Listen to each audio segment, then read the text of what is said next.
최근 비상계엄의 여파로 우리 사회는 연일 재판 소식으로 들끓고 있습니다. 그래서 전 국민들이 법 전문가가 되어 가는 듯합니다. 법률 용어라든지 법 집행 절차에 대한 이해도가 크게 향상되었습니다. 이런 뉴스들을 접하면서 한 가지 흥미로운 질문이 떠올랐습니다. 바로 재판의 이름은 어떻게 정해지는가입니다. 지기현 재판인지, 윤석열 재판인지, 내란 혐의 재판인지, 이 재판명이 어떻게 정해질까요?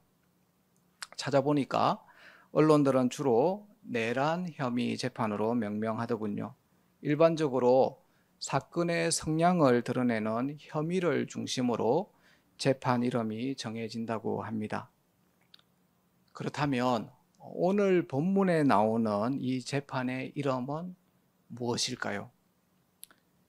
재판장의 이름인 빌라도의 재판보다는, 피고인의 이름인 예수님의 재판보다는 혐의를 중심으로 본다면 반역 혐의 재판이 가장 정확한 표현일 것 같습니다. 오늘 본문에는 두 사람이 반역 혐의로 재판을 동시에 받고 있습니다. 하나는 예수님에 대한 반역 혐의 재판이고, 다른 하나는 바라바에 대한 반역 혐의 재판입니다.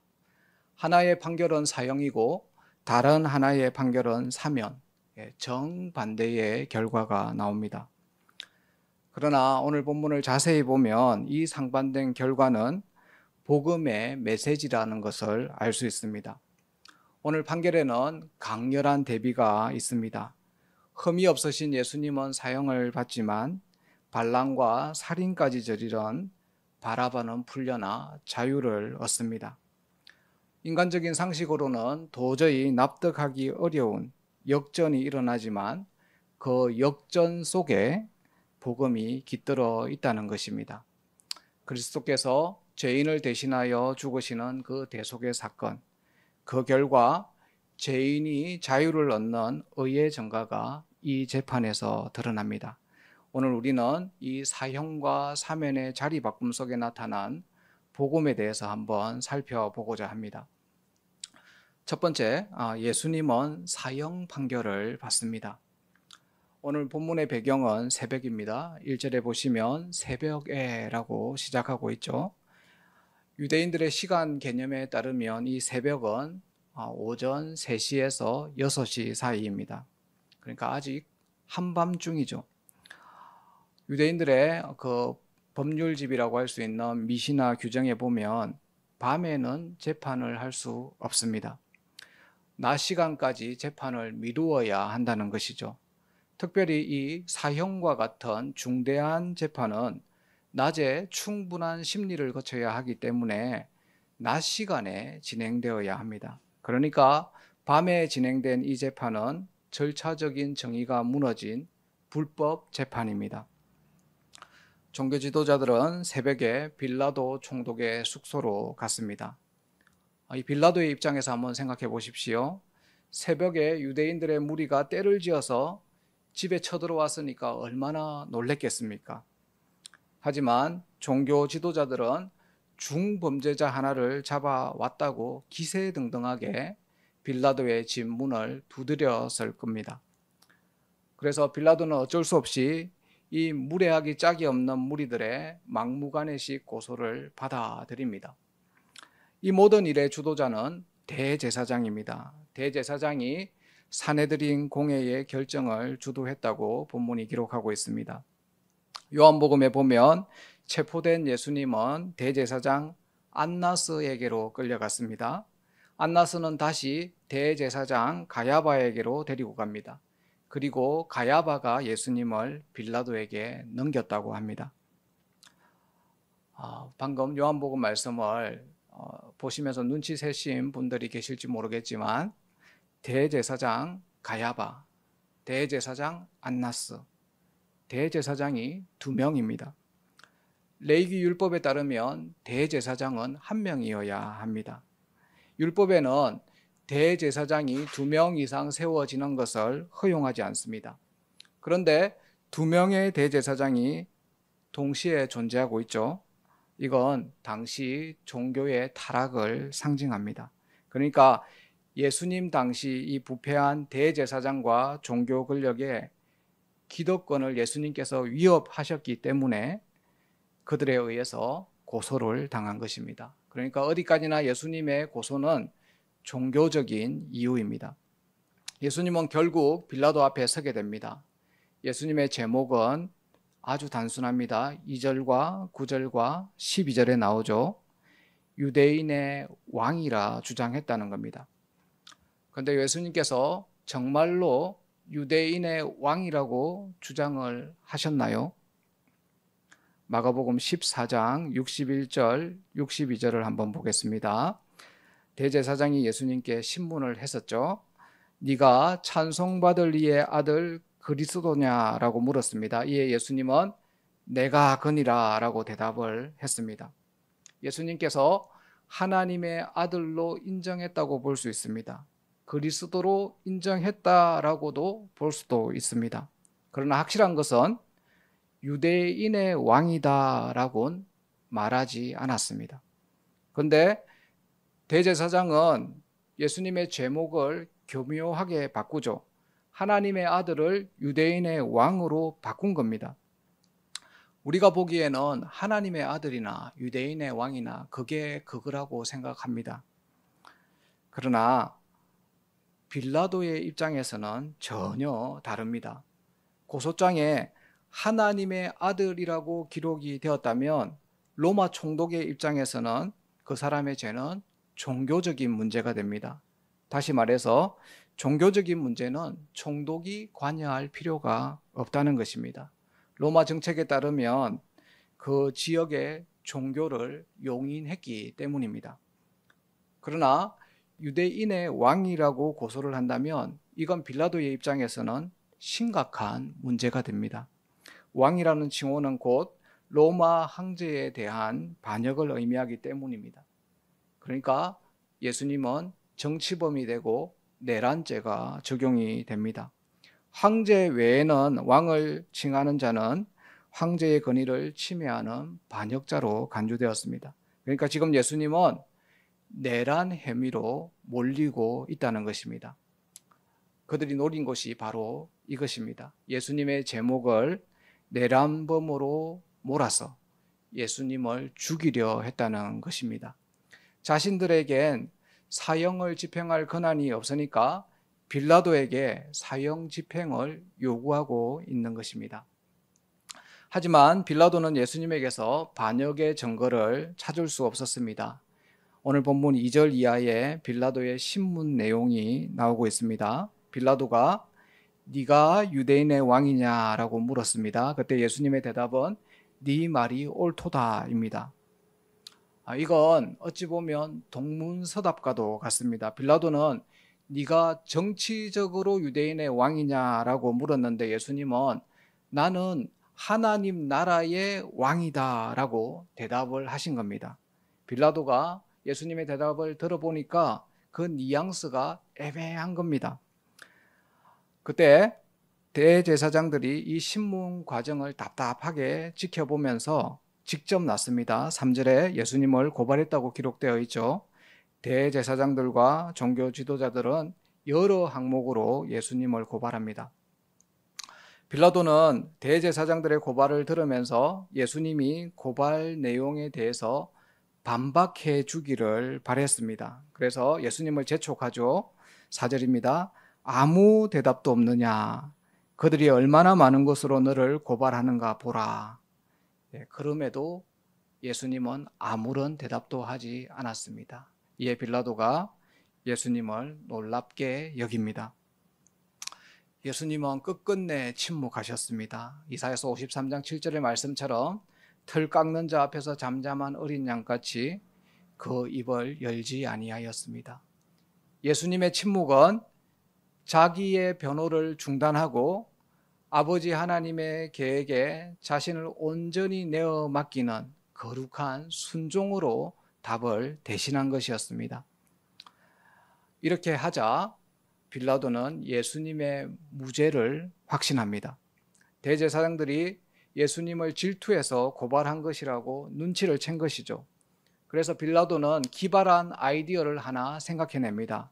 바로 유월절 특별 사면입니다. 그냥 풀어주기는 어렵고 그렇다고 죄 없는 사람을 죽일 수도 없고, 빌라도는 유월절 특별 사면 제도를 이용해서 예수님을 살려주려고 했습니다.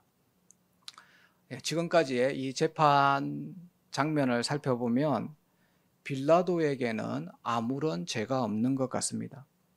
그래서 여기까지만 보고 빌라도를 옹호하는 사람들이 있습니다. 대표적인 사람들이 신천지 교인들이죠. 신천지인들은 사도신경에 빌라도에게 고난을 받았다라는 이 문구가 잘못되었다고 주장합니다. 신천지는 본디오 빌라도에게 고난을 받아 십자가에 못 박혀 죽으시고, 이에 대해서 과연 예수님이 빌라도에게 고난을 받아서 죽임을 당했는가? 빌라도가 아니라 대제사장이 주도한 공회가 예수님을 죽였다고 말합니다. 그래서 빌라도가 지금 너무 억울해서 무덤에서 나올 지경이라고 말하고 있습니다. 하지만 빌라도는 예수님을 죽인 최종 결정자로서 분명한 책임이 있습니다. 당시 로마 총독인 빌라도는 사형이라는 중대한 판결을 내릴 권한과 집행 권력을 가지고 있었습니다. 여하튼은 이 빌라도는 잘못이 없지 않습니다. 예수님이 무죄함을 알고도 그는 군중의 소리에 굴복했기 때문입니다.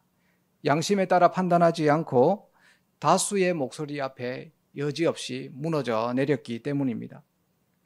마태복음을 보면 빌라도는 예수님에게 사형을 언도한 후에 자기의 무죄를 증명하기 위해서 손을 씻었다고 기록하고 있습니다. 무슨 의미입니까? 손을 씻었다는 것은 책임을 전가하는 것이죠. 내가 예수님을 죽인 게 아니라 유대인들이 죽였다. 그런데 이 행동은 오히려 자기가 죄인임을 더 확정해 줍니다. 자기도 잘못됐다라는 것을 알았기 때문에 이런 행동을 한 것입니다. 저의 어릴 때 에피소드입니다. 친구들과 함께 유치원을 가다가 친구가 50원짜리 동전을 계속 만지다가 떨어뜨려 버렸습니다. 잃어버렸습니다. 여러 친구들이 이렇게 말합니다. 주운 사람이 임자다. 계속 주운 사람이 임자다 그러면서 열심히 동전을 찾았습니다. 그런데 안타깝게도 그 돈을 제가 찾은 겁니다. 저는 주운 사람이 임자다 그러면서 그 돈으로 50원짜리 과자 봉지 하나를 샀습니다. 그런데요, 저는 그 과자를 먹을 수가 없는 거예요. 마음이 너무 불편해가지고 그 50원을 잃어버렸던 친구에게 그 과자를 거의 다 줬습니다. 왜 그랬을까요? 저의 잘못을 알았기 때문이죠. 그래서 제가 그걸 저 혼자 다 못 먹고 그 잃어버린 친구에게 계속 줬던 겁니다. 이처럼 행동에는 다 이유가 있습니다. 빌라도가 손을 씻었던 것은 자기가 찝찝하고 잘못했다는 것을 알았기 때문입니다.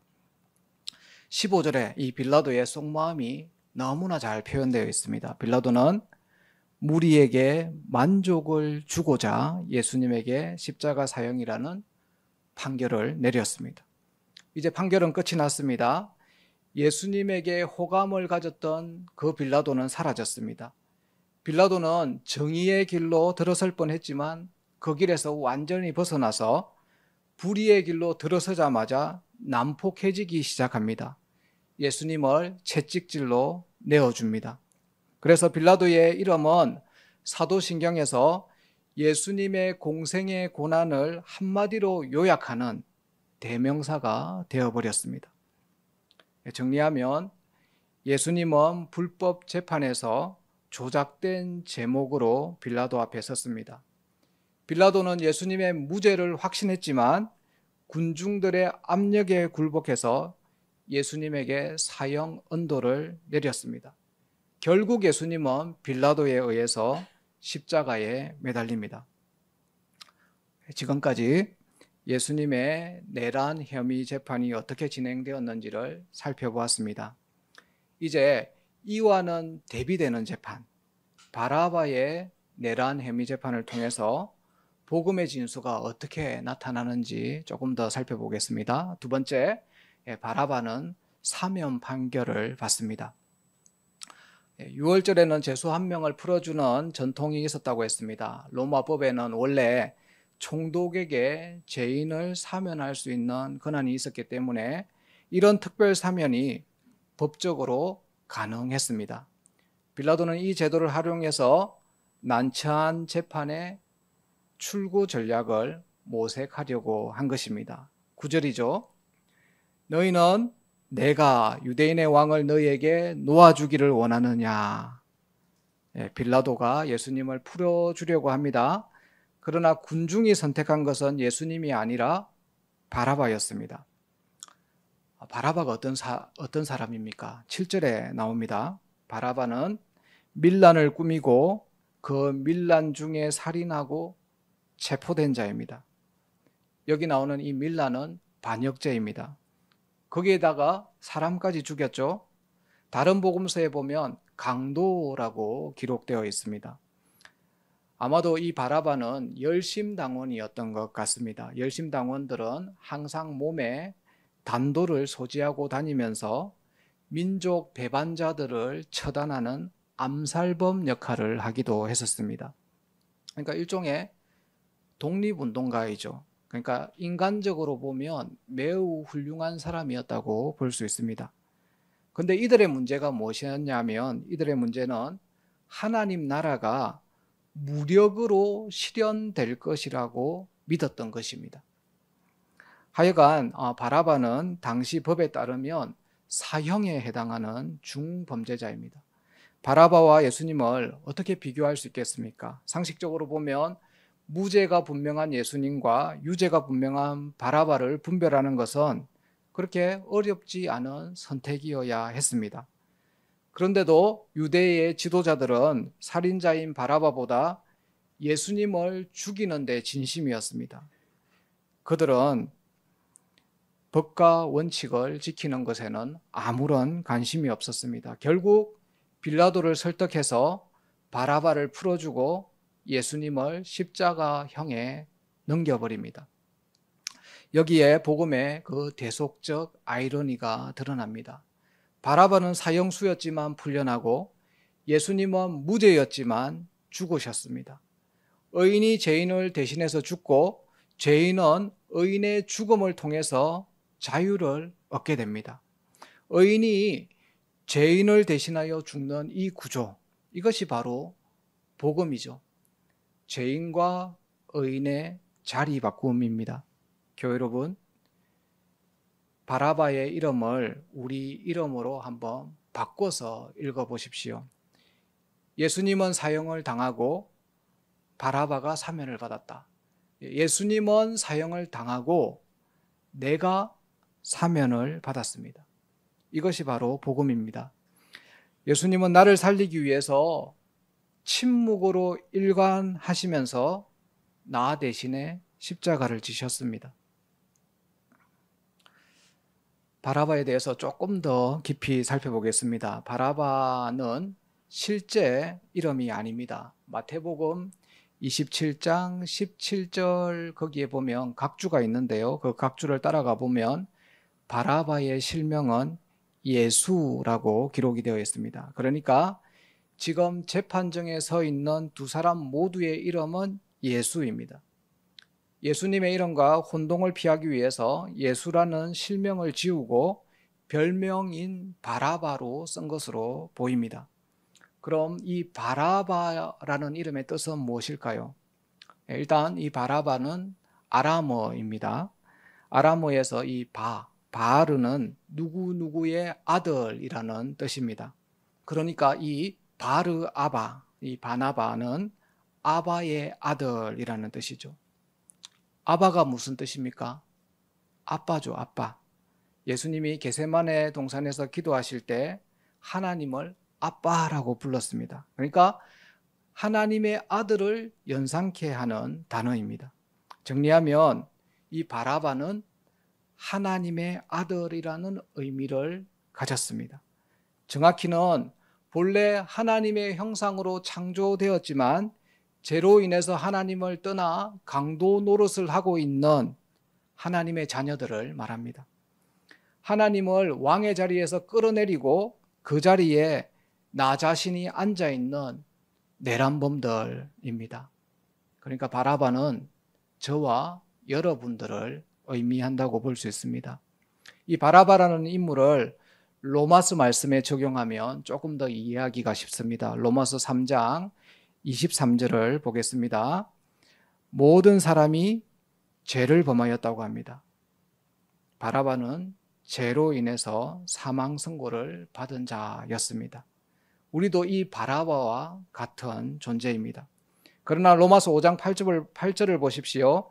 우리가 아직 죄인 되었을 때에 그리스도께서 우리를 위하여 죽으심으로, 이 바라바는 사형에서 사면으로 자리 바꿈을 하게 됩니다. 십자가에서 예수님이 사형을 당하고 바라바였던 하나님의 자녀들이 구원을 받은 것입니다. 하나님의 친아들의 죽음으로 우리는 양아들이 되었습니다. 그러니까 십자가는 단지 바라바라는 어떤 한 사람의 사면이 아니라 하나님의 자녀 모두의 회복을 예고하는 표라는 것입니다. 교회 여러분, 그래서 이 바라바의 석방 소식은 곧 나의 이야기입니다. 주님의 죽으심으로 내가 살아난 것입니다.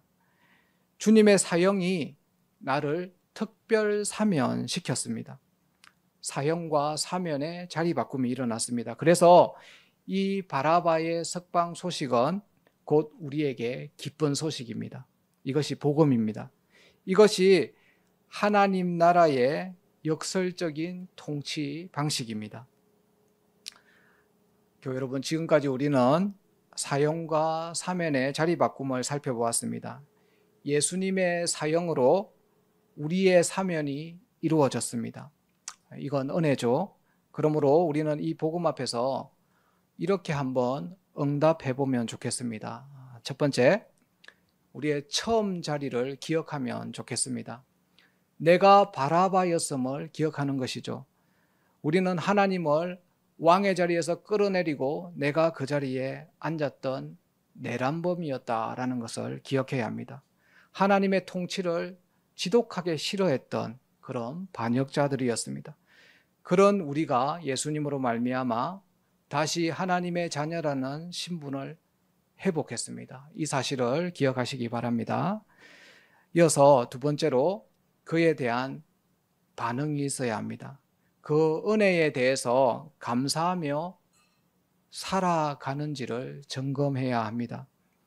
특별 사면이죠. 그것도 사형에서 사면을 받았다면 그에 합당한 반응이 나타나야 합니다.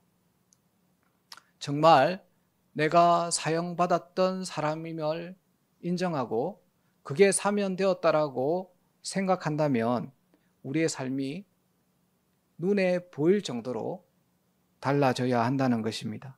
교회 여러분, 사면받은 자처럼 살아가시기를 바랍니다. 세 번째로 2000년 전에 이 바라바 이야기는 누군가에게는 오늘날 기쁜 소식이 되어야 합니다. 우리 주변에는 아직도 사형 선고를 받은 채 절망 가운데 살아가는 바라바들이 많이 있습니다. 이제 그 사람에게 십자가의 자리 바꿈을 전해야 합니다. 그게 전도죠. 때로는 말로 할 수도 있고 때로는 삶으로 관계로 할 수도 있습니다. 때로는 시간과 물질의 우선순위로 복음을 드러낼 수도 있습니다. 그렇게 살아가는 우리 모두가 되기를 바랍니다. 결론을 맺겠습니다. 사형과 사면의 자리 바꿈, 예수님의 사형, 바라바의 사면, 이 기이한 자리 바꿈이 바로 복음입니다. 오늘 다시 그 은혜를 감사합시다. 나 같은 죄인 살리신 그 은혜를 기억하면서 사면받은 자다운 삶으로 반응합시다. 그리고 그 대속의 소식을 세상에 전하면서 살아가는 저와 여러분이 다 되어지기를 간절히 바랍니다. 우리 함께 305장 찬양하고 기도하는 시간을 가지겠습니다.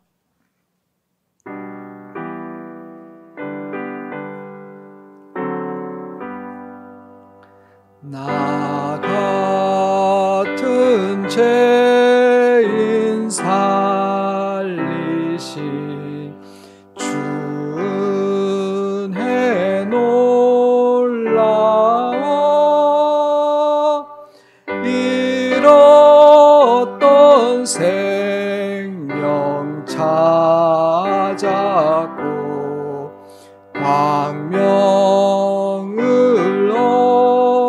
얻었네. 큰 죄악에서 건지시 주은혜 고마워. 나 처음 믿은 그 시간 귀하고 귀하다. 이제